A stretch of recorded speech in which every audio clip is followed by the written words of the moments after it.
Hi friends, எல்லோருக்கும் வணக்கம். எல்லோரும் எப்படி இருக்கீங்க? நல்லா இருக்கீங்களா? இன்றைக்கி ஒரு புது கதை தான் பார்க்க போகிறோம். அதுக்கு முன்னாடி நீங்கள் நம்ம சேனலுக்கு முதல் முறையாக வரவங்களா இருந்தீங்கன்னா மறக்காமல் சேனலை சப்ஸ்கிரைப் பண்ணிக்கோங்க.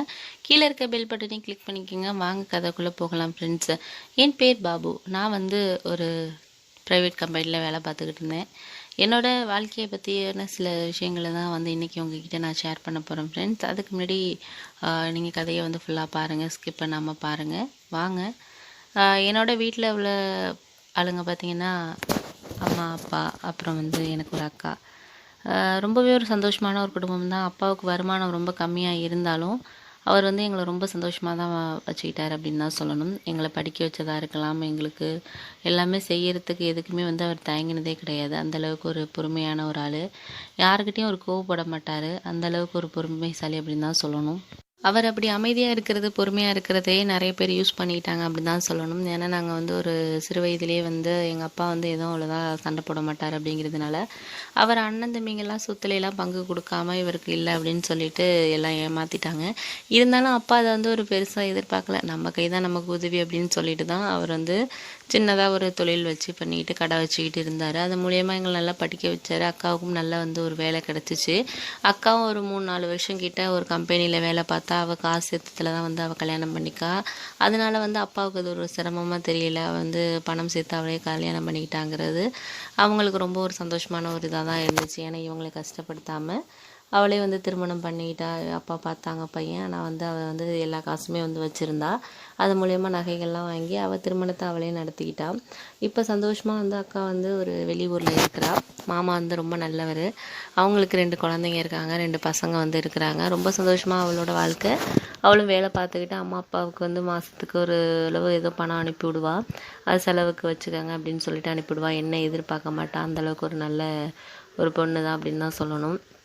அவரோட கணவரும், அதாவது எங்கள் மாமாவும் அதெல்லாம் ஏன் அனுப்புகிற பண்ணுறேன்னு சில பேர் மாதிரி கேட்க மாட்டாங்க. அனுப்பிவிடுது அப்படின்னு தான் சொல்லுவாங்க. ஏன்னா அவங்க கஷ்டப்பட்டு படிக்க வச்சுருக்காங்க. அப்படிங்கிறப்போ அவங்களுக்கு கண்டிப்பாக இது வேணுங்கிறதுனால அவங்க எதுவும் சொல்ல மாட்டாங்க. அப்படி தான் போயிட்டு இருந்துச்சு எங்களோட வாழ்க்கை. அந்த சமயத்தில் எனக்கு ஒரு ப்ரைவேட் கம்பெனியில் வேலை கிடச்சி ஒரு வருஷம் நல்லா வேலை பார்த்துக்கிட்டு இருந்தேன். அந்த சமயத்தில் அப்பாவுக்கு கொஞ்சம் உடம்பு முடியாமல் போயிடுச்சு. உடம்பு முடியாமல் போனதுனால அவங்களால அந்த கடையை பார்த்துக்க முடியலை அப்படிங்கிற ஒரு கட்டாயம் வந்துருச்சு. அதனால் அம்மாவே அந்த கடையை போய் பார்த்துக்கிட்டாங்க. எல்லாமே ஜாமான் வாங்கி போடுறது எல்லாமே அம்மா தான் பார்த்துக்கிட்டாங்க. அதனால் வீட்டுக்கு ஒரு ஆள் தேவைப்படுற மாதிரி தான் இருந்துச்சு. அதனால என்ன பண்ணாங்கன்னா, அப்பாவுக்கு சொந்தக்காரவங்க ஒருத்தவங்க பக்கத்து தெருவில் இருந்தாங்க. அவங்கக்கிட்ட அம்மா சொல்லியிருந்தாங்க, இது மாதிரி ஏதாச்சும் வேலைக்கு ஆள் இருந்தால் சொல்லுங்கள் அப்படின்னு சொல்லிட்டு அம்மா சொல்லியிருந்தாங்க. அவங்களும் சரி, நான் ஒரு 2 நாள் கழித்து நான் உங்களுக்கு ஃபோன் பண்ணுறேன் அப்படின்னு சொன்னாங்க. சரி அப்படின்ட்டு அம்மா இருந்தாங்க. ஏன்னா வீட்டில் வேலை பார்க்குறது ரொம்ப கஷ்டமாக இருந்துச்சு. அம்மா கடையும் பார்த்துக்கிறதுனால அப்பா கொஞ்சம் அப்பா முடியாமல் இருந்ததுனால ஒரு வேலைக்கு ஒரு ஆள் இருந்தால் நல்லாயிருக்கும் அப்படின்ட்டு அம்மா இது பண்ணாங்க. அதுக்கப்புறம் அப்பாவோட ரிலேட்டிவ் ஒருத்தவங்களுக்கு ஃபோன் பண்ணி சொன்னாங்க, இது மாதிரி எவ்வளோ பணம் இருந்தாலும் பரவாயில்ல, சம்பளம் நாங்கள் கொடுத்துக்குறோம், ஒரு 3 மாதத்துக்கு வேலை செய்கிற மாதிரி யாராச்சும் இருந்தால் சொல்லுங்கள் அப்படின்னு சொன்னாங்க. அம்மாவும் சொன்னதுக்கப்புறம் அவங்க சரி, நான் ஒரு 2 நாள் கழித்து உங்களுக்கு கால் பண்ணுறேன் அப்படின்னு சொன்னாங்க. சரி ஓகே அப்படின்னு சொல்லிட்டு அம்மா அப்புறம் என்கிட்ட சொல்லிட்டு இருந்தாங்க, இது மாதிரி வீட்டில் வேலைக்கெல்லாம் கஷ்டமாக இருக்குடா, நான் கடையை பார்த்துக்கிறேன், நீயும் ஆஃபீஸ்க்கு போயிடுற, அப்பா பார்த்துக்கிறதுக்கு கஷ்டமாக இருக்குது, அதனால் வேலைக்கு ஒரு ஆள் சொல்லியிருக்கேன், வருவாங்க அப்படிங்கிற மாதிரி சொல்லியிருக்காங்க, இன்னும் 2 நாள் கழித்து ஃபோன் பண்ணுறேன்னு சொல்லியிருக்காங்கன்னு சொன்னாங்க. சரிம்மா, எவ்வளோ காசாக இருந்தாலும் நம்ம கொடுத்துருவோம், ஒரு உதவியாக இருக்கும், ஒரு 3 மாதத்துக்கு வேலைக்கு வச்சுக்குவோம், அப்புறம் பார்த்துக்கலாமா அப்படிங்கிற மாதிரி நான் அம்மா கிட்டே சொல்லிக்கிட்டு இருந்தேன். சரின்ட்டு அப்புறம் 2 நாள் கழித்து அவங்க கால் பண்ணாங்க. அப்பாவுக்கு ரொம்ப க்ளோஸ் ரிலேட்டிவ் ஃபோன் பண்ணி என்ன சொன்னாங்கன்னா, ஒருத்தவங்க இருக்கிறாங்க, அவங்களுக்கு ஹஸ்பண்ட் கிடையாது, ஒரு பொண்ணு தான், அவங்களையும் கட்டி கொடுத்துட்டாங்க. இங்கே தான் பக்கத்தில் 2-3 வீடு தள்ளி வேலை பார்த்துக்கிட்டு இருக்காங்க. என்கிட்ட ஒருத்தவங்க சொன்னாங்க, அவங்க நல்லா வேலை பார்ப்பாங்களாம், தங்கி உங்களுக்கு சம்பளமும் ஓரளவு கரெக்டாக இருக்கும் அப்படிங்கிற மாதிரி சொன்னாங்க. சரி ஓகே அனுப்பிவிடுங்க அப்படின்னு சொன்னதுக்கு, நான் நாளைக்கு அனுப்பி விட்றேன், அவங்கள்ட்ட அவங்க நம்பரை கொடுத்து அனுப்பி விட்றேன் அப்படின்னு சொன்னாங்க.